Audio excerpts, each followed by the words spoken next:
말씀 예레미야 28장을 열어봅니다.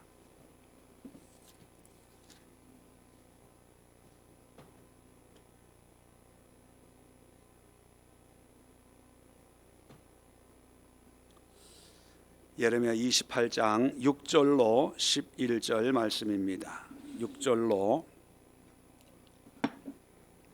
6절부터 11절 한 절씩 교독합니다. 6절입니다. 선지자 예레미야가 말하니라. 아멘. 여호와는 이같이 하옵소서. 여호와께서 내가 예언한 말대로 이루사 여호와의 성전 기구와 모든 포로를 바벨론에서 이곳으로 되돌려 오시기를 원하노라.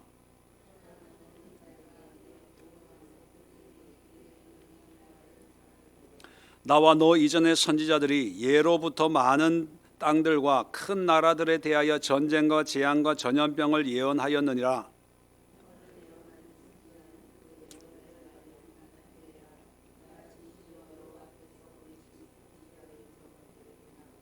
선지자 하냐냐가 선지자 예레미야의 목에서 몽에를 빼앗아 꺾고 모든 백성 앞에서 하나냐가 말하여 이르되 여호와께서 이와 같이 말씀하시니라. 내가 2년 안에 모든 민족의 목에서 바벨론의 왕 느부갓네살의 몽에를 이와 같이 꺾어 버리리라 하셨느니라 하며 선지자 예레미야가 자기의 길을 가니라. 아멘.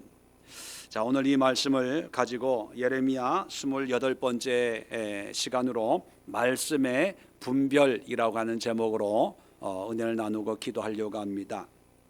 오늘 성경 내용을 보면요, 28장 1절에 보면 그해 곧 유다 왕 시드기야가 다스리기 시작한 지 4년 다섯째 달. 자, 이 시대적인 배경이 나옵니다. 27장 1절에 보면 여호야김이 다스리기 시작한 때라고 돼 있죠. 그런데 요시야의 아들 여호야김 앞에 1번이라고 혹시 표시해 놓은 성경이 있죠? 거기에 돼 있나요? 여러분 성경도 그 1번을 보면 쭉 밑에 보면 시드기야라고 표시가 돼 있을 거예요. 이게 무슨 뜻이냐 하면 성경에는 여호야김이지만 내용과 상황을 보면 여호야김 왕이 다스린 때가 아니고 시드기야가 다스린 때라는 의미예요. 내용 문맥을 보면. 그래서 아마 이것을 성경을 옮겨 쓰던 사람이, 성경 원본은 없어졌기 때문에 사본이 있는데 그 사본을 옮겨 쓰던 사람이 실수로 여호야김, 이게 왕 이름이 왔다 갔다 하니까 시드기야라고 써야 되는데 여호야김이라고 잘못 기록한 것이다, 이런 표기를 해놓은 겁니다. 그러면 27장은 시드기야 왕이 처음 왕이 되었던 원년입니다. 원년에 다스리기 시작한 때에. 자, 그런데 28장에는 이 시드기야가 다스리기 시작한 지 4년 다섯째 달, 그러니까 4년 5개월이 지난 거죠. 그러니까 한 4년 5개월 동안 어떤 일이 있었냐 하면, 물론 이 바벨론이 지금 이 시드기야 4년 5개월까지 2번 예루살렘을 공격을 했습니다. 그래서 전쟁이 2번 일어난 거죠. 근데 그 2번 다 예루살렘이 졌어요. 유다가 졌다는 거죠. 자, 그래가지고 승리를 했으면 당신은 어떡합니까? 전리품과 포로를 끌고 자기네 나라로 데리고 가는 거죠. 포로를 데리고 가는 것은 잘 먹이려고 데리고 가는 것이 아니라 일을 시키려고 하는 거예요. 그 중에는 다니엘 같은 그런 똑똑한 소년들은 또 필요에 의해서 차출을 하지만 거의 대부분은 강제 노동 같은 포로 수용소에서 비참한 삶을 살게 하는 거예요. 자, 그런 역사가 한 번 전쟁이 나서 져서 1차 포로로 끌려가는 것을 목격을 하고, 또 2번째 전쟁을 해가지고 또 져가지고 2번째 포로로 끌려가는 것을 목격을 합니다. 자, 그러면 시드기야 4년 5개월째라고 하는 것은 1차 포로, 2차 포로가 끌려가는 것을 경험한 거예요. 자, 그러다가 시드기야 11년에 어떤 일이 있냐? 느부갓네살이 마지막 3차 공격을 통해서 완전히 예루살렘을 멸망시킵니다. 그 멸망 연도가 기원전 586년, 시드기야 11년째.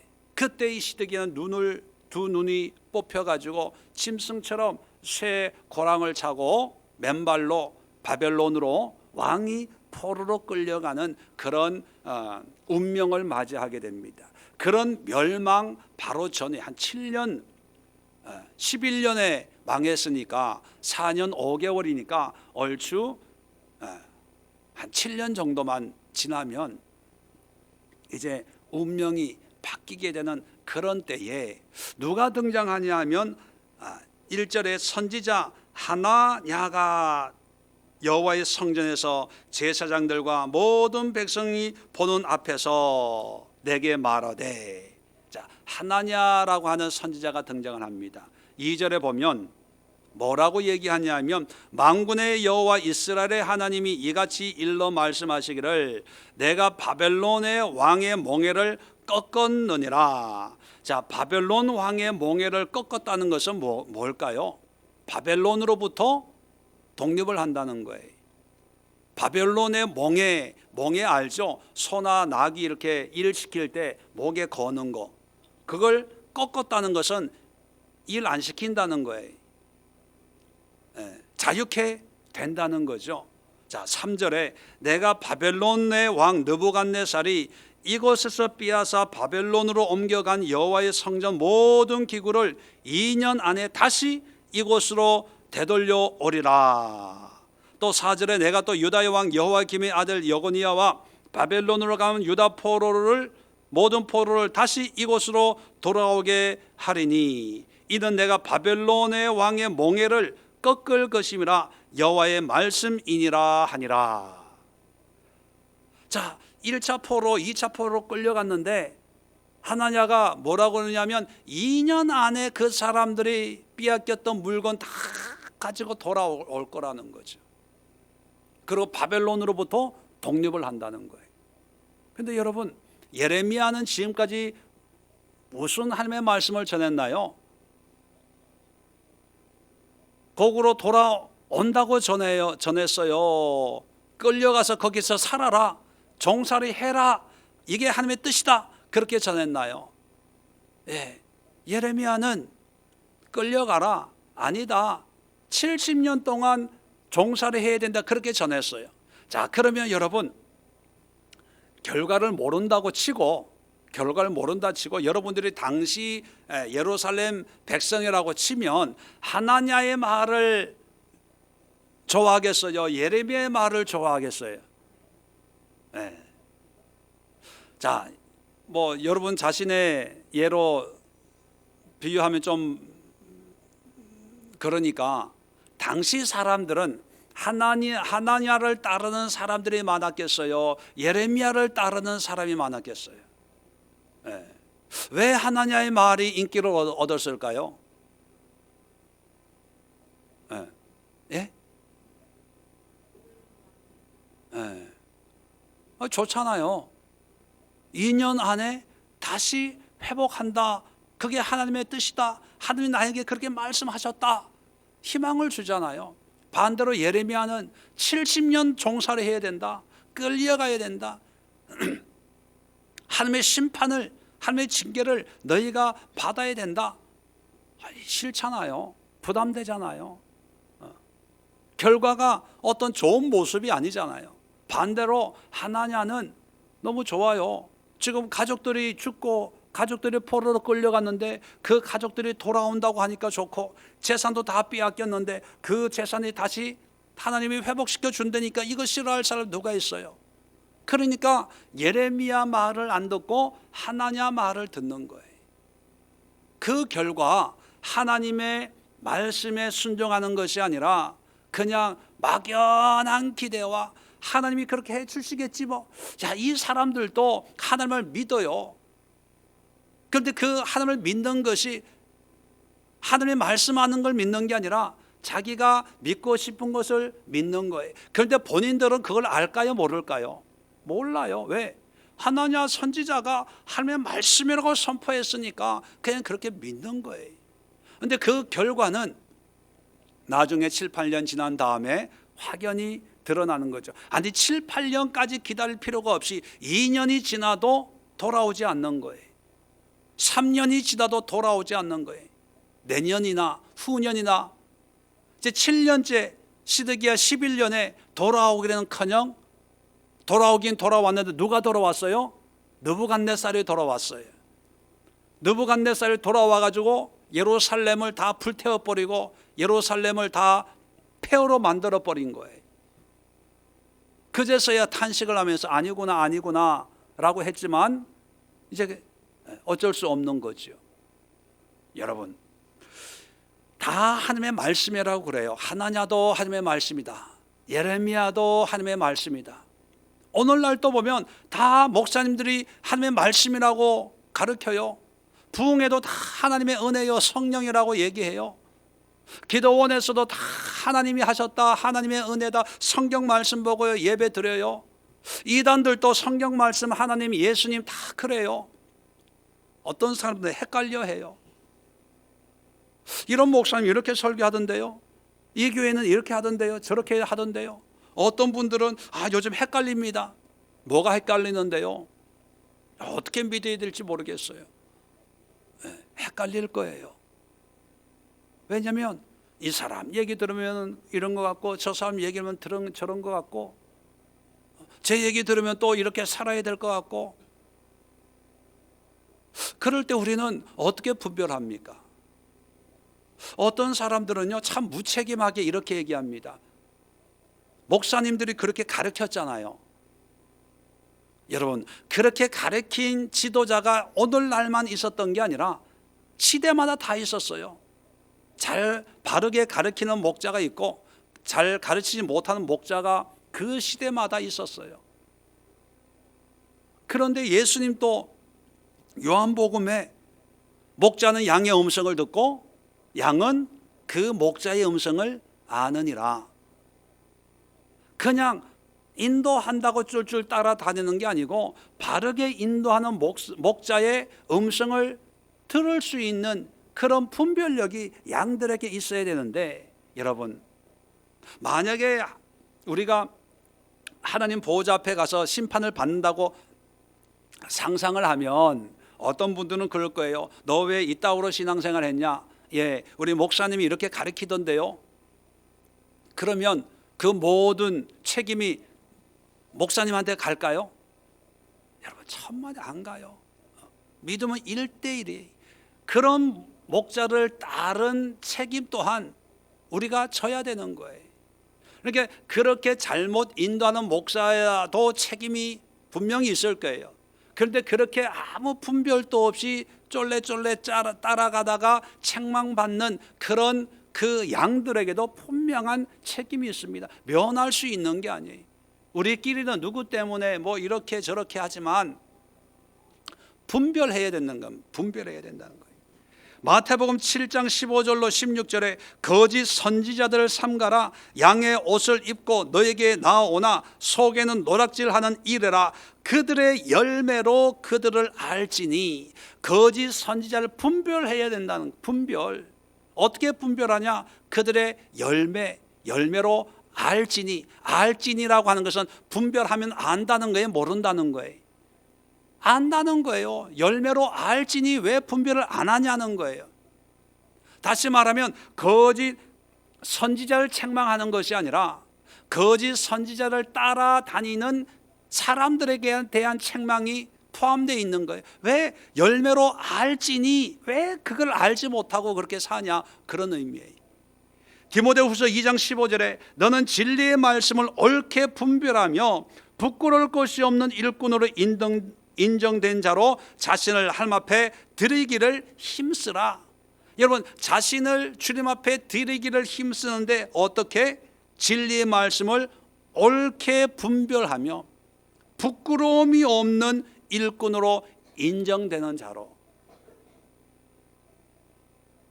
분별해서 순종해야 되는데 무조건 순종하는 거예요. 분별해서 신앙생활 해야 되는데 무조건 신앙생활 하는 거예요. 이건 인정받는 일꾼의 모습이 아니라는 거죠. 그래서 성경은 분명히 하나님의 말씀을 전하는 어떤 구약시대나 선지자라고 하면 구약시대는 선지자지만 오늘날에는 목회자, 지도자도 포함이 되는 거죠. 리더도 포함이 되는 거예요. 그런 지도자들에 대한 분별을 분명히 얘기하고 있고요. 또 그들이 가르치는 진리의 말씀이라고 하는 그 말씀에 대한 분별도 분명히 말씀하고 있습니다. 자, 그렇다면 우리는 분별하는 입장에서, 자, 다시 본문으로 돌아가면 하나냐도 하나님의 말씀이라 그러고 예레미야도 하나님의 말씀이라 그래요. 그러면 어떻게 분별하냐는 거죠. 우리는 결과를 아니까 예레미야의 말이 하나님의 말씀이야, 하나냐는 거짓 선지자, 이렇게 결과를 아니까 우리는 그런 생각을 하지, 당시 예루살렘에 있던 사람들은 결과를 모르니까 두 사람 얘기를 듣고 스스로 판단을 했겠죠. 그런데 많은 사람들이 하나냐의 말에 아멘을 하고 지지를 했다는 거예요. 반대로 예레미야는 야, 얘는 재수 없어, 야, 감옥에 쳐넣어, 싫어, 얘 말은 안 들을 거야, 핍박하고 때리고 감옥에 쳐넣고 옷을 벗기고 부끄러움을 당하게 만들었다는 거예요. 그런데 이런 모습이 오늘날은 없을까요? 오늘날도 저마다 하나님의 말씀, 성경 말씀입니다 다 얘기하지만 사람들은 뭔가를 보고 듣고 생각을 해서 이 말씀이 좋아, 또는 이 목사님 말씀은 별로야, 은혜가 안 돼, 그렇게 하겠지요. 이런 상황에서 우리는 어떻게 말씀을 분별할까요? 유명한 교회 목사님 말씀이 진리입니까? 방송에 나오는 그런 인기 있는 목사님의 말씀이 진리입니까? 설교를 재밌게 하고 1시간, 2시간이 그냥 몇 분에 지나갔는지 모를 정도로 웃고 막 하다가 야, 참 이 목사님 은혜 되네. 뭐가 진리의 말씀입니까? 무엇이 참된 하나님의 말씀이에요? 여러분 어떻게 분별합니까? 자, 오늘 이런 상황 속에서 진리의 말씀을 분별하는 여러 가지가 있겠지만 오늘 말씀을 중심으로 해서 적어도 이 3가지 면에서 우리는 마지막 때에 진리의 말씀을 분별해야 됩니다. 만약에 여러분들이 기도의 응답을 받든지 말씀을 통해서 하나님의 음성을 듣든지 아니면 교회를 옮기기 위해서 어느 교회를 가서 그 목사님이나 그 교회에 예배를 드리면서 어떤 감동을 받든지, 하여튼 어떤 하나님의 은혜나 감동이나 어떤 하나님의 역사를 경험할 때 그것을 어떻게 분별하냐, 적어도 3가지, 가장 기본적인 기초적인 3가지를 여러분 준비해야 되고, 또 여러분들이 이 3가지를 가지고 있어야 자연스럽게 분별을 할 수 있다는 것입니다. 그게 뭐냐면, 첫 번째, 하나님의 말씀을 분별하기 위해서는 내 선입견을 내려놔야 된다는 거예요. 왜 하나냐를 사람들이 좋아합니까? 백성들이 원하는 것을 얘기해 주니까. 내가 배고플 때 먹을 걸 준다라고 하면 늘 감사하거든요. 고맙거든요. 내가 힘들고 어려울 때 잘 된다고 하면 힘이 생겨요. 소망이 생겨요. 그러니까 낙심시키는 말보다는 희망을 주는 말을 더 선호하는 건 당연하거든요.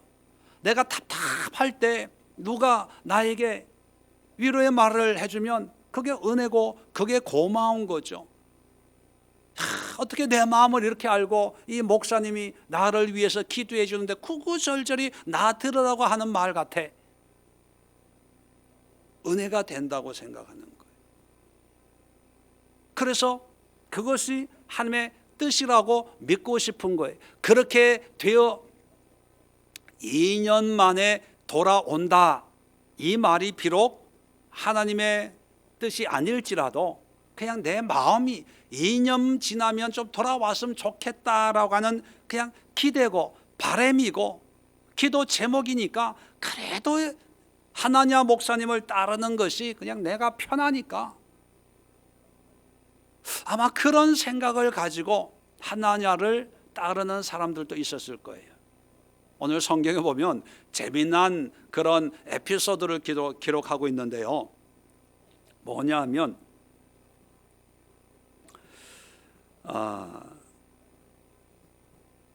어디예요?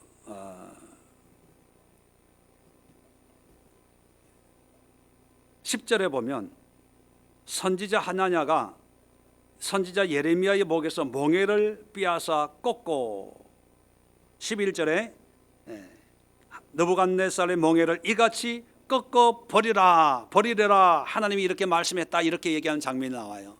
자, 여러분 27장 1절 2절 보면 시드기야 왕 원년에 하나님이 예레미야에게 무슨 말씀을 하냐 하면 2절에 여호와께서 이와 같이 내게 말씀하시되 너는 줄과 멍에를 만들어 내 목에 걸고, 자, 하나님이 멍에를 만들어 가지고 목에 걸래요. 멍에 어떤 행위적인 상징이죠. 너희들 회개 안 하면 너희가 이렇게 짐승처럼 이렇게 끌려간다는 것을 어떤 외적인 것으로 이제 행위적인 메시지를 전하는 거죠. 자, 멍에를 만들고 그걸 메고 다니니까 불편했겠죠. 답답했겠죠. 그런데 28장에 오면 몇 년 시간이 걸렸다고요? 4년 5개월. 그러면 4년 5개월 동안 예레미야는 그 무거운 어떤 형태인지는 모르겠지만 멍에를 4년 5개월을 메고 다니는 거예요. 얼마나 힘들었겠어요. 그런데 하나냐가 그거 필요 없어. 하나님이 그걸 다 꺾어 버릴 거야. 이리 와봐. 내가 그 목에 있는 그 멍에 꺾어 버릴게. 이처럼 바벨론 왕의 멍에를 하나님이 꺾어 주실 거야 해가지고 4년 5개월 동안 무겁게 지고 가는 그 멍에를 꺾어 줬어요. 그러면 편안하잖아요. 시원하잖아요. 아이고 감사합니다, 고맙습니다, 그럴 거 아닙니까? 근데 예레미야는 어떻게 했을까요? 네가 죽어. 17절 선지자 하나냐가 그의 7째 달에 죽었더라. 뭐예요? 인간적으로는 고마울 수 있어요. 예루살렘 사람들은요, 하나냐가 위로하고 소망을 줄 때 감사합니다, 고마워요, 은혜가 됩니다. 참 이렇게 웃을 일이 없는데, 마음 둘 곳이 없는데 당신이 이렇게 위로와 소망의 말을 해주니까 참 감사합니다. 그 감사로 또 쫓아다녀요. 그런데 예레미야는요, 쫓아다니지 않아요. 그 4년 5개월 동안 치고 가는 그 멍에를 꺾어줬음에도 불구하고 거기에 흔들리지 않아요. 아닌 건 아닌 거예요. 하나님의 말씀은 네가 나의 멍에를 꺾는다면 4절에 13절에 보면 너는 가서 하나냐에게 말하여 이르기를 여호와의 말씀에 내가 나무 멍에들을 꺾었으나 그 대신 새 멍에들을 만들었느니라. 더 강한 것으로 내가 너희들을 끌고 가겠다 이렇게 말씀하는 거예요.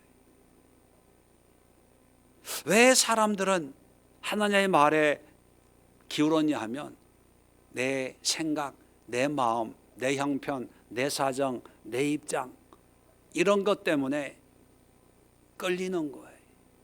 고마워서, 필요해서, 나에게 위로를 주니까, 뭘 주니까. 우리에게 오늘날 은혜 된다라고 하는 그 은혜의 모양이 일반적으로는 뭐냐면 위로를 주고 소망을 주고 하나님의 사랑이나 하나님의 은혜를 깨닫게 하는 거잖아요. 그게 은혜라고 표현하잖아요.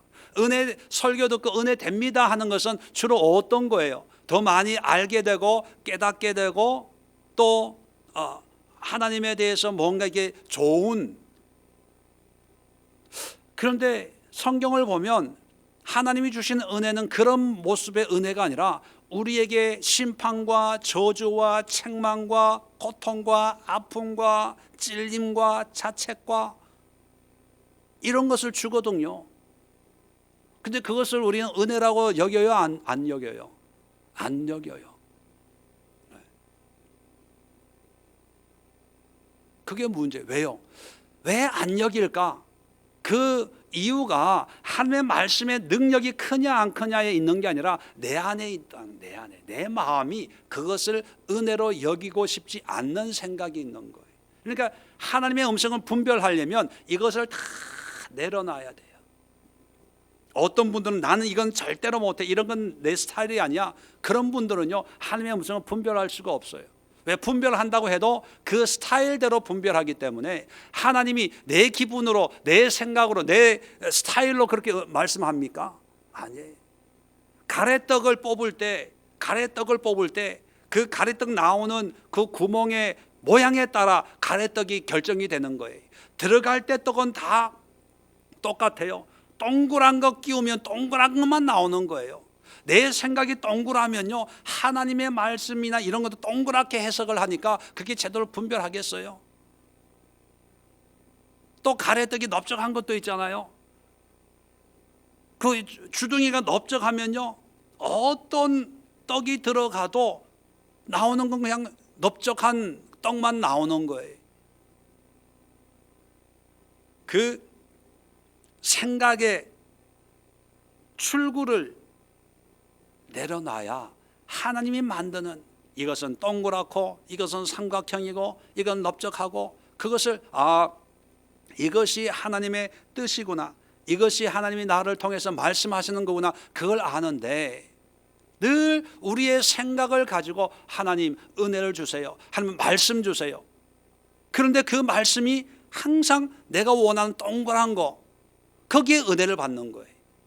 역시 하나님은 나를 이렇게 인도하셔, 나에게 이런 감동을 주셔.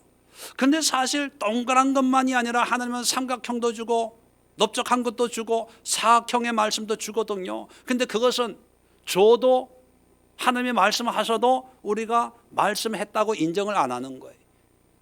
하나님이 응답을 해도 그것을 응답으로 여기지 않는 거예요. 그리고 하나님은 동그란 거를 원하는 우리에게 세모난 걸로 말씀하는데 우리는 그것을 하나님의 응답이라고 인정하지 않는 거예요. 유다 사람들이 그렇거든요. 예레미야의 말을 하나님의 말씀이라고 인정하지 않아요. 왜요?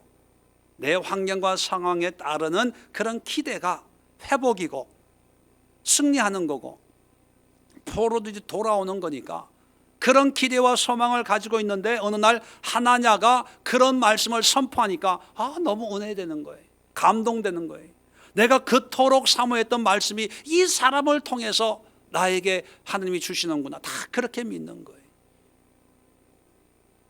자, 그래서 여러분, 우리가 기도하면서 하나님의 말씀을 분별하면서 또 신앙생활하면서 하나님이 나를 통해서 어떻게 또 무슨 말씀을 주는가 이걸 분별하려면, 또 설교를 들으면서 분별하려면 내 스타일, 나는 이런 목사님의 말이 좋아, 말씀이 좋아, 이런 예배가 좋아, 이걸 다 내려놓고요 그냥 열린 마음으로 하나님의 설교를 듣든지 예배를 들든지 또 어떤 목사님의 어떤 가르침을 들을 때 우리의 생각 내려놓으면요 정말 아이들의 대화하는 내용 속에서도 하나님의 음성이 들려줘요. 그냥 별거 아닌 그런 목사님의 어떤 설교, 5분 설교 이런 거 있잖아요. 극동방송 이런 거, 10분 설교 이런 거 있잖아요. 그런 우연히 지나가는 TV를 켰는데, 라디오를 켰는데 우연하게 한 말씀 딱 듣는데 그것이 맞아, 이게 하나님의 음성이야. 그렇게 깨달아질 때가 있어요. 제가 설교를 준비할 때 이 성경이 두꺼운 책에서 에클레시아라고 하는 것을 주제를 무슨 책을 보고 뽑는 게 아니고요, 성경을 읽으면서 묵상하면서 그때 하나님이 주시는 그런 말씀이 내 머릿속에 들어오면 그 성경 구절을 찾아가지고 그걸 계속 월요일부터 수요일, 목요일, 금요일까지 묵상하는 거예요. 이게 내 생각입니까? 하나님의 마음입니까? 끊임없이 물어보는 거예요.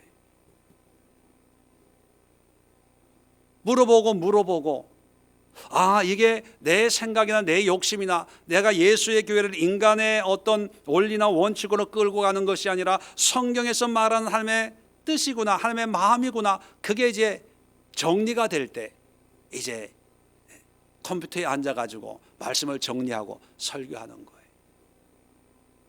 말씀에 대한 지식도 필요하지만 우리가 너무 많기 때문에 잘못하면 어떤 주어진 어떤 본문을 내가 원하는 대로 각색할 수가 있어요. 그것은 내가 만들어가는 하나님의 말씀이죠. 그런데 하나님이 원하시는 것은 예레미야를 통해서 하나님이 주시는 말씀을 사람들이 듣든 아니 듣든 하나님의 말씀으로 선포하는 거예요. 때로는 찔리게 만드는 말씀이 있죠. 우리를 회개케 만드는 말씀이 있어요. 내가 하고 있는, 걸어가고 있는 이 삶을 180도로 바꿔야 되는 그런 말씀들도 있어요. 듣는 사람 입장에서는 기분 나쁠 수 있고 짜증 날 수 있죠. 그래도 상관 안 하는 거예요. 왜요? 하나님의 말씀이기 때문에. 그래서 하나님의 말씀을 분별하려면 철저하게 내 생각을 내려놔야 되고, 두 번째는요, 하나님의 말씀을 분별하려면 하나님의 성품을 알아야 돼요. 성품. 사람들은 하나님에 대해서 관심이 없고 하나님이 하시는 말씀에 관심이 있어요. 그 얘기는 뭐냐면, 비유를 들면 이런 거예요. 오늘도 정윤이하고 저녁을 먹었어요. 저녁을 먹으면서 하도 이렇게 둘이가 장난을 치니까 제가 이런 얘기 저런 얘기하면서, 정윤아 너 꿈이 뭐야? 그랬더니면 뭐 운동선수가 되는 게 꿈이래요. 그래서 내가 그랬어요. 야, 그러면 정윤아 그렇게 공부하기 싫은 거 공부하지 마. 공부하지 마. 그랬어요.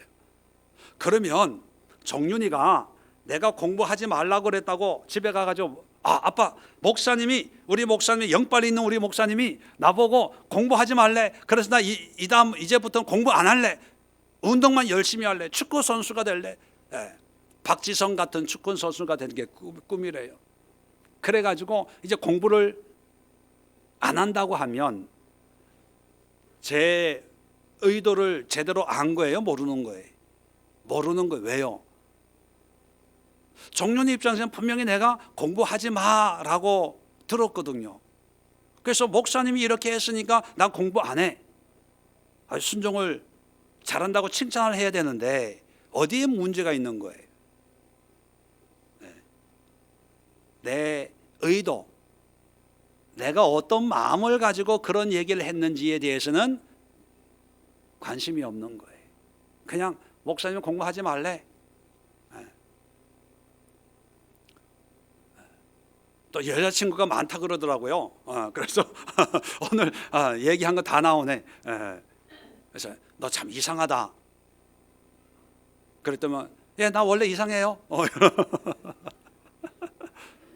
자, 내가 이상하다 그랬다고 정윤이가 목사님 나보고 이상한 애라 그랬어. 이럴 수가. 나보고 왜 이상하다 그래? 화를 내고 다시는 목사님 안 볼 거야. 이랬다면 제대로 이해한 거예요? 왜요? 분명히 내 입으로 너 참 이상해 그렇게 얘기했거든요. 뭐예요? 공부하지 말라는 거는 공부하지 말라는 게 아니고 더 열심히 해야 돼. 운동을 해도 공부를 열심히 해야 돼.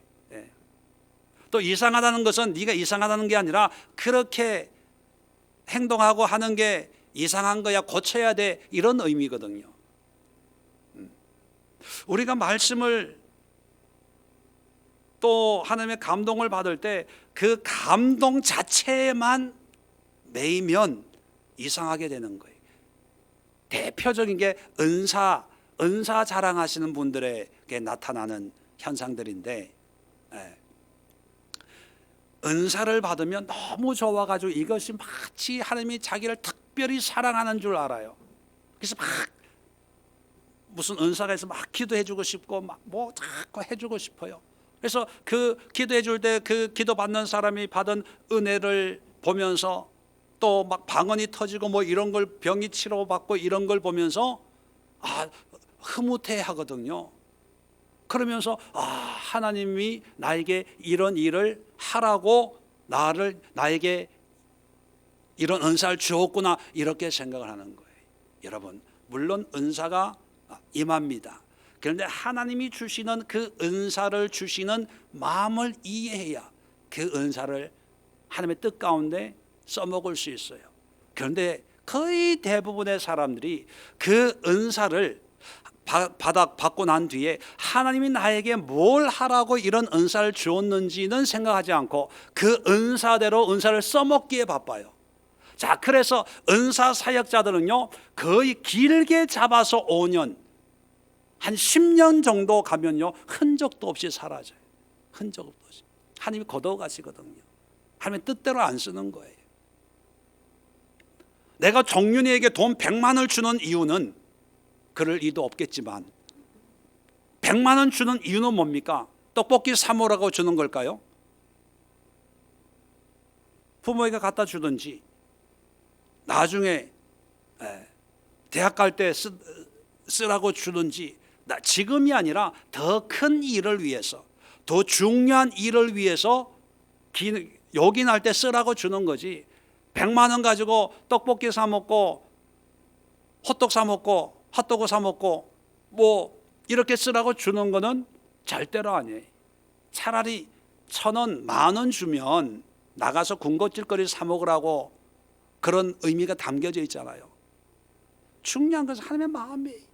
이 하나님의 마음을 이해하지 못하니까 그냥 뭐 감동만 받으면 자기가 뭔가 해야 될 것 같고, 또 자기가 느낀 대로 뭐가 되면 마치 하나님이 그렇게 일하는 것 같고, 하나냐가 그런 거예요. 하나냐가 구체적으로 어떤 마음으로 하나님이 이런 말씀을 주었는지는 기록이 안 돼 있지만, 예레미야는 이스라엘의 유다의 심판에 대해서 이유를 설명해요.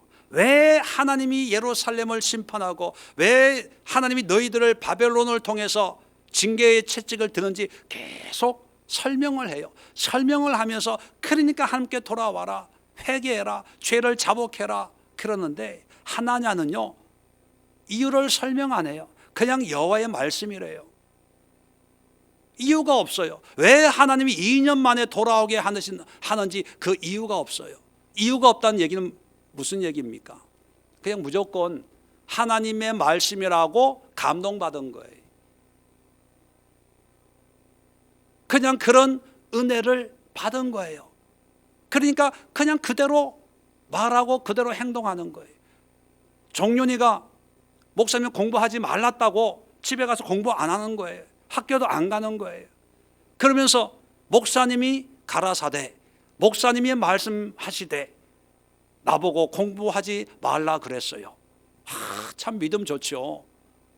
그런데 그런 모습을 내가 보면 이게 말도 안 되는 거거든요. 왜요?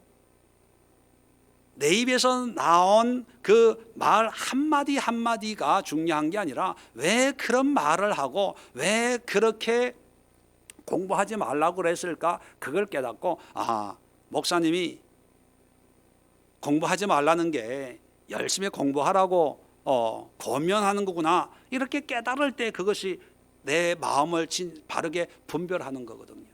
오늘날 그리스도인들이요, 하나님을, 성경을 공부하는데, 여러분 시내산에서도 공부하지만 성경 내용을 공부해요. 성경 공부가 신학이라고 하는 게 뭐냐면 신학의 내용을 공부하는 거예요.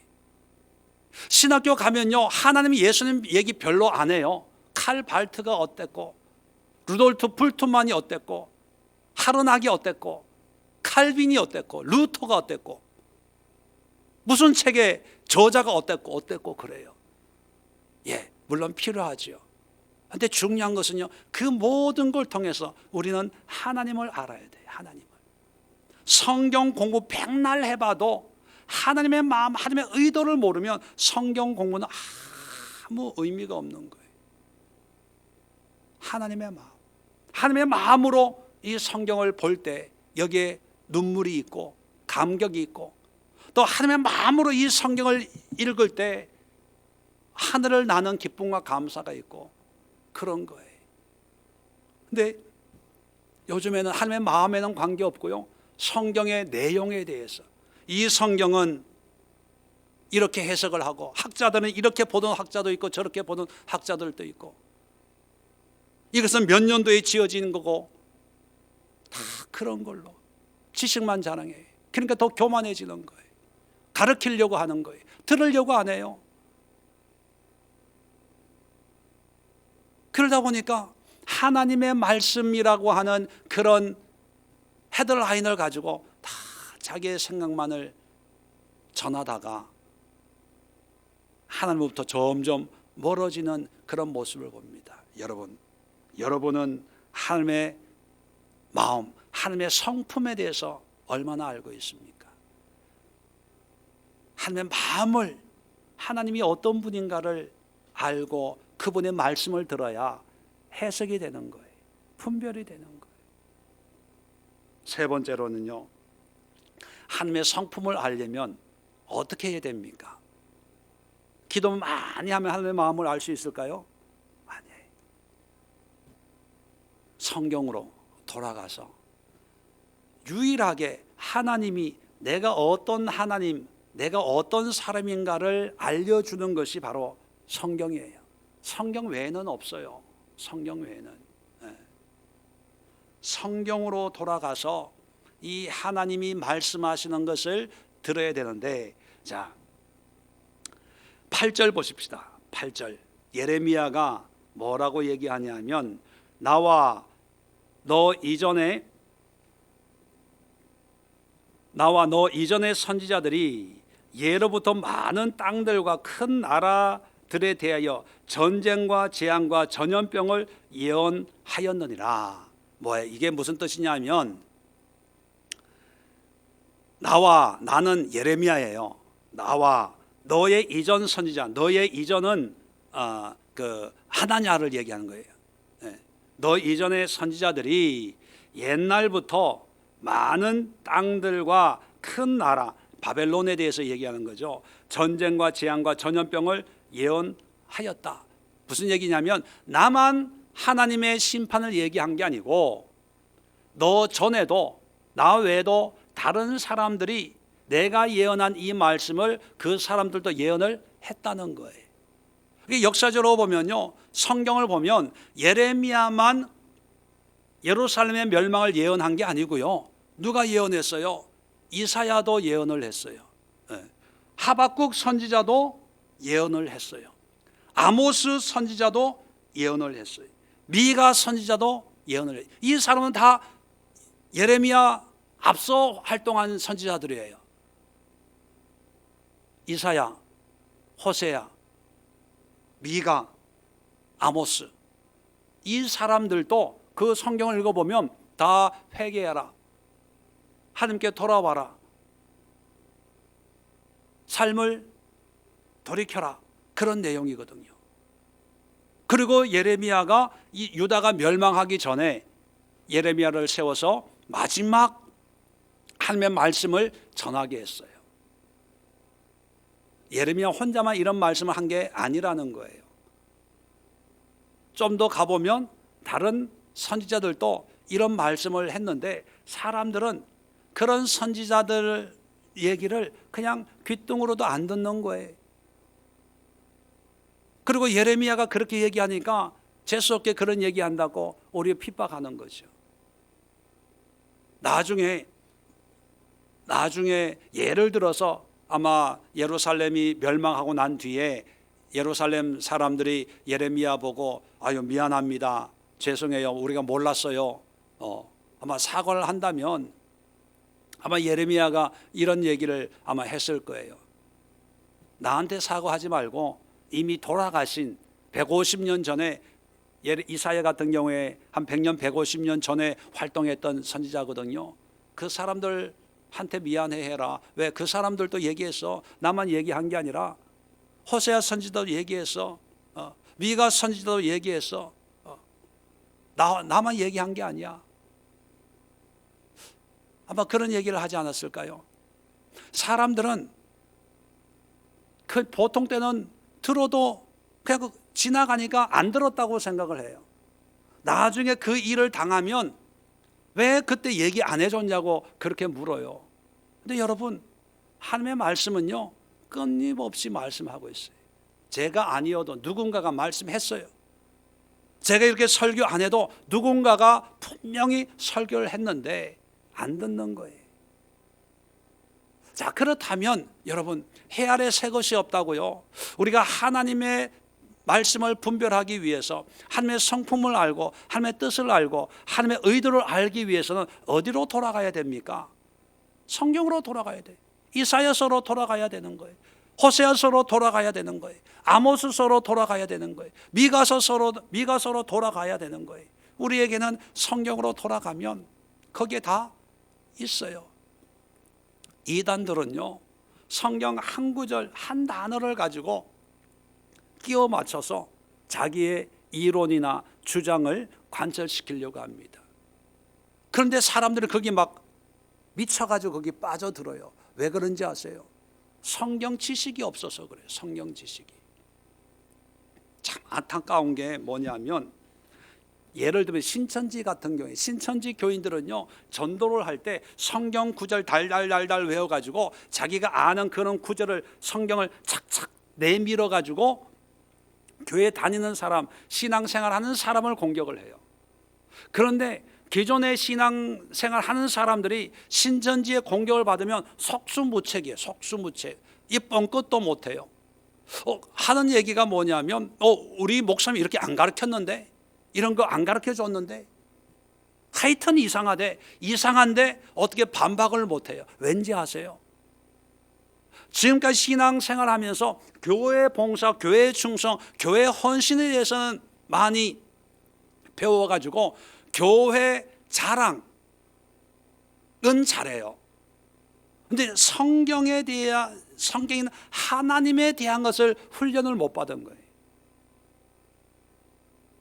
그 믿음으로 구원받고 천국 가는 거 그걸로 끝나고, 담임 목사님 자랑, 교회 자랑, 부서 자랑, 뭐 여러 가지 프로그램 자랑, 뭐 성도들 뭐 이런 살아가는 것 자랑은 많이 했는데, 정작 하나님을 얘기하라면 못하는 거예요. 성경을 얘기하면 못하는 거예요. 성경 구절 제대로 암송하는 게 하나도 없는 거예요. 근데 신천지에서는 달달달달 외워가지고 우리 기존 교회의 약점을 파고드는 거예요. 그 약점이 뭐냐면 말씀이에요. 말씀. 기존 교회가 그렇게 말씀하는데도 약점이 말씀이에요. 그 말씀이 어떤 약점이냐?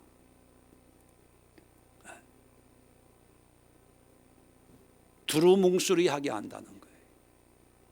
들으면 아는데 얘기하려면 모르는 거. 그 약점을 어떻게 파고드냐면, 성경 한 구절 속에 있는 것을 이거를 연결하는 거예요. 계시록에 보면 이 짐승, 적그리스도인 짐승과 싸워서 이기는 자, 거기 보면 분명히 어린 양과 그를 따르는 자들 이렇게 했거든요. 신천지의 이만희가 이 싸워서 이긴 자가 바로 나다. 그래서 그걸 이상하게 풀어가지고 어떤, 저는 잘 모르지만 이만희의 한자를 풀어가지고 그걸 장절로 바꿔가지고 봐라, 이게 나다 그래요. 그래도 넘어가요. 왜? 두루뭉술이하게 이상한데, 하여튼 이상하긴 이상한데 이상하다는 것을 이렇게 얘기를 못 해주는 거예요. 그러니까 이상하다 그러면 이제 그 다음에 나오는 게 뭐냐면, 한번 따라와봐, 공부해봐. 이상하다고 생각하는 게 이게 진리라는 걸 알려줄게. 그게 끌고 가는 거예요. 여러분, 기도를 많이 하고 또 영적으로 깊어지고 하려면요, 반드시 말씀이 있어야 돼요. 말씀이면 100% 교만해져요. 100% 직통계시가 돼. 직통계시 뭔지 아시죠? 직통계시. 하나님이 이런 마음을 주셨어요. 이렇게 하라고 하셨어요. 물론 성령의 인도함에 늘 순종하는 그런 진리 가운데 순종하는 것은 당연하죠. 근데 직통계시라고 하는 것은 그런 진리 가운데 순종하는 것이 아니라 자기가 자기의 느낌을 하나님의 계시라고 생각을 해서 자기 생각의 모든 게 하나님의 뜻이라고 이렇게 연결한 게 직통계시라고 일반적으로 그렇게 얘기합니다. 뭘 해도 자기 하나님이 하라고 해서 했대. 어떤 사람은요, 성도들한테 가가지고 돈 100만 원 내놔. 기도하는데 하나님이 감동을 주셔가지고 당신아 돈 100만 원 받아서 쓰라고 했다는 거예요. 뭐 별별 사람들 다 있어요. 제가 서울에서 사역할 때 어떤 전도사님은요, 성도님한테 가가지고 시장 좀 봐달래. 하나님이 일을 하니까 그렇게 하면 은혜가 임할 거라고. 아니 대놓고 그러더라고요. 신방 전도사님이. 왜 그러냐 하면 말씀이 없어서 분별을 안 하는 거예요. 오늘 이 시간 기도합시다. 정말 분별의 영을 달라고. 우리가 하나님을 믿지만 마귀는 끊임없이 우리를 하나님의 은혜 가운데서 벗어나게 하기 위해서 하나냐 같은 그런 현상들을 하루에도 수십 번씩 우리에게 줘요. 헷갈리게 만들어요. 이 길인지 저 길인지, 이건지 저건지, 해야 될지 말아야 될지.